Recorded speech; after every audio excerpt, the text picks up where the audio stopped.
Hello students, welcome to my channel biology kicks by Anju. And then आज हम पढ़ने वाले हैं plant cell and animal cell. तो मैंने कुछ टॉपिक है, एक plant cell and animal cell, इसको मैंने बोर्ड एग्जाम के पर्पस से बनाया है। देन अगर आपके लिए ये यूज़फुल हो तो आप इसको ज़रूर वॉच करें। देन हम स्टार्ट करते हैं plant cell and animal cell. तो इसकी एक डेफिनेशन होती है कि प्लांट सेल है क्या। तो देन सबसे पहले हम प्लांट सेल के बारे में पढ़ेंगे, फिर हम उसका डायग्राम भी आपको दिखाएंगे कि किसमें क्या क्या प्रेजेंट होता है। देन आगे हम पढ़ते हैं डेफिनेशन ऑफ सेल। सेल जीवन की मूल इकाई है, यानी कि जो कोशिका होती है वो हमारे जीवन की मूल इकाई होती है। देन क्योंकि ऑल ऑर्गेनिज्म सेल से ही बने होते हैं, मतलब जितने सारे ऑर्गेनिजम्स मतलब जीवधारी, जितने सारे जीवधारी होते हैं ना, वो सेल्स से ही यानी कोशिका से ही बने होते हैं। प्लांट्स एंड एनिमल सेल्स की संरचना जो होती है यानी इसका स्ट्रक्चर जो होता है वो कुछ मुख्य मतलब मेन कुछ डिफरेंसेस ही होते हैं, वरना वो एक जैसे ही होते हैं। जो प्लांट सेल है एंड एनिमल सेल होती है उसमें देन थोड़ा सा ही डिफरेंस होता है, वरना वो सेम एक जैसे ही दिखते हैं। तो फिर आगे हम पढ़ते हैं कि प्लांट सेल में सेल वॉल होती है। देन की जो प्लांट सेल है उसमें क्या होती है, सेल वॉल होती है।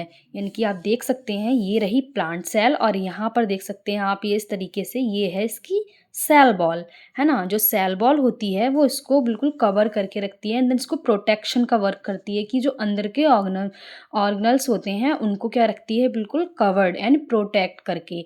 तो इसीलिए ये सेल वॉल यहाँ पे बनाई गई है। देन इसमें क्लोरोप्लास्ट पाए जाते हैं जो क्या करते हैं, जो फोटोसिंथेसिस में हेल्पफुल होते हैं।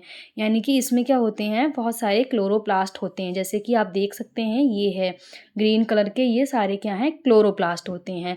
क्लोरोप्लास्ट जैसे कि आप सब जानते ही होंगे कि वो ग्रीनरी का वर्क करते हैं, जिससे कि क्लोरोप्लास्ट की हेल्प से ये ग्रीन या फिर कलरफुल हो सकते हैं।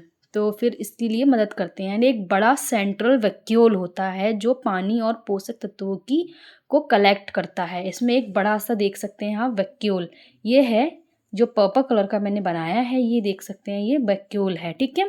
देन इसके बाद हम पढ़ते हैं इसकी शेप जनरली कैसी होती है, स्टेबल, फिक्स्ड और रेक्टेंगुलर होती है।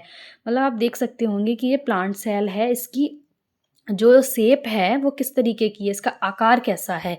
इसका आकार जो है वो स्टेबल होता है, फिक्स्ड होता है, एक जगह पे फिक्स रहती है एंड ये रेक्टेंगल होती है, ठीक है। देन नेक्स्ट हम पढ़ते हैं कि एनर्जी स्टार्च के रूप में संग्रहित होती है।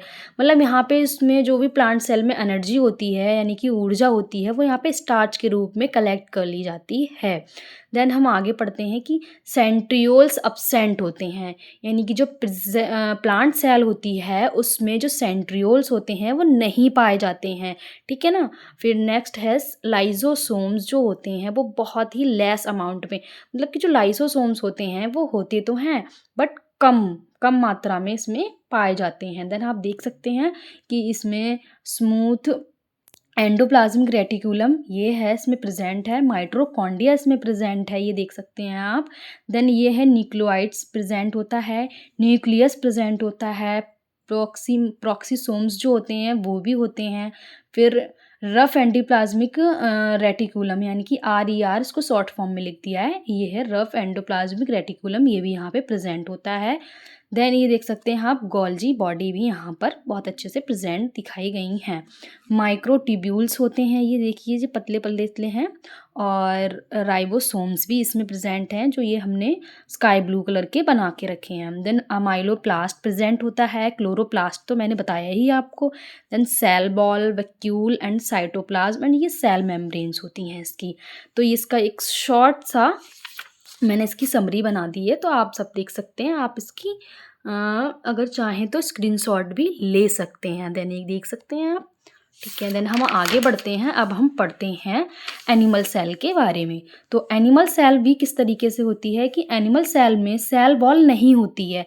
इसमें क्या होता है, ये देखिए इसमें किसी भी प्रकार की कोई भी सेल वॉल नहीं पाई जाती है। और जो हमारी प्लांट सेल हमने पढ़ी थी उसमें क्या था, उसमें सेल वॉल प्रेजेंट थी। तो only cell wall, cell membrane होती है यहाँ पे, यानी कि सेल वॉल नहीं होती, ओनली सेल मेम्ब्रेन्स यहाँ पर प्रेजेंट होती है। किसमें, ये देखिएगा ये है सेल मेम्ब्रेन। तो देन हम नेक्स्ट पढ़ते हैं, इनमें क्लोरोप्लास्ट भी नहीं होते हैं, इसलिए खाना खुद नहीं बना सकते।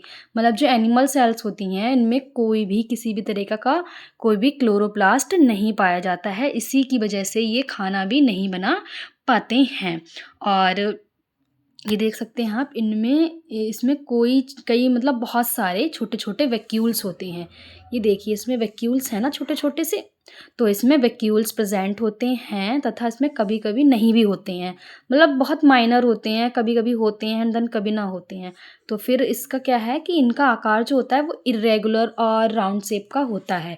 यानी कि जो एनिमल सेल होती है उसका कोई आकार नहीं होता, वो इर्रेगुलर होती है, या कभी-कभी ऐसा हो जाता है कि वो राउंड शेप में भी एनिमल सेल होती है। तो एनर्जी ग्लाइकोजन के रूप में कलेक्ट होती है। इसमें क्या होता है कि जो एनर्जी है वो ग्लाइकोजन के रूप में कलेक्ट होती है। देन इसमें क्या था, जो एनर्जी थी वो स्टार्च के रूप में, ये है ना, स्टार्च के रूप में प्रेजेंट होती है, यानी कि कलेक्ट होती है। देन यहाँ पे क्या होता है, सेंट्रियोल अब्सेंट होते हैं। वहाँ पर भी सेंट्रियोल क्या थे, ये देख सकते हैं आप, यहाँ सेंट्रियोल क्या थे, यहाँ पे अब्सेंट थे। बट एनिमल सेल में सेंट्रियोल्स क्या थे, प्रेजेंट थे, जो सेल डिवीज़न में हेल्प करते हैं। यानी कि सेंट्रियोल्स जो होते हैं सेल डिवीज़न से मतलब हेल्प इसलिए करते हैं क्योंकि सेंट्रियोल्स उसमें प्रेजेंट होते हैं ना बीच में। जो सेल डिवीज़न में मियोसिस वगैरह और माइटोसिस होता है, तो उसमें जो सेल उसके जो भी टाइप्स होते हैं तो उनमें सेंट्रियोल्स का जिक्र होता है। देन अगर आप आगे पढ़ेंगे तो उसमें देखा जाएगा। लाइसोसोम्स जो होते हैं वो अधिक अमाउंट में पाए जाते हैं। इसमें जो लाइसोसोम होते हैं वो बहुत सारे होते हैं, इसमें लेस होते हैं, मतलब बहुत कम मात्रा में होते हैं प्लांट सेल में।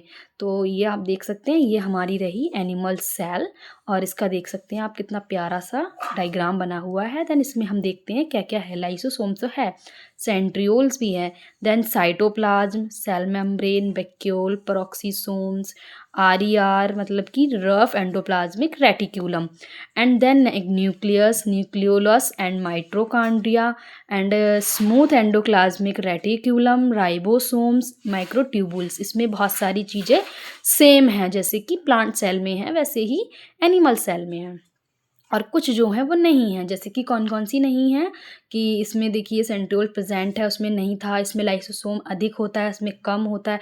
इसमें जो एनर्जी होती है वो ग्लाइकोजन के रूप में होती है, बट उसमें स्टार्च के रूप में होती है। देन ऐसे ही इसी कुछ तरीके की चीज़ें उसमें सिमिलर हैं और कुछ नहीं है। देन हम आपके लिए ये एक थोड़ा सा समरी टाइप का एक मैंने टेबल बना के रखी है, जिससे कि आपको जल्दी से लर्न हो जाए। तो क्या क्या चीज़ें हैं, जैसे कि ये फीचर्स हैं, यानी कि main differences of plant cell and animal cell. तो आप देखिएगा कि फीचर्स ये रहे इसके, ये प्लांट सेल के बारे में है और क्या एब्सेंट है क्या नहीं। तो देख सकते हैं आप सेल बॉल, तो प्लांट सेल में सेल बॉल क्या होती है, प्रेजेंट होती है, बट एनिमल सेल में क्या होती है, नहीं होती है।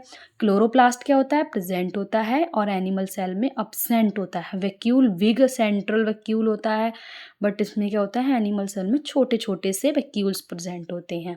शेप कैसी होती है, स्टेबल रेक्टेंगल, इसमें होती है राउंड।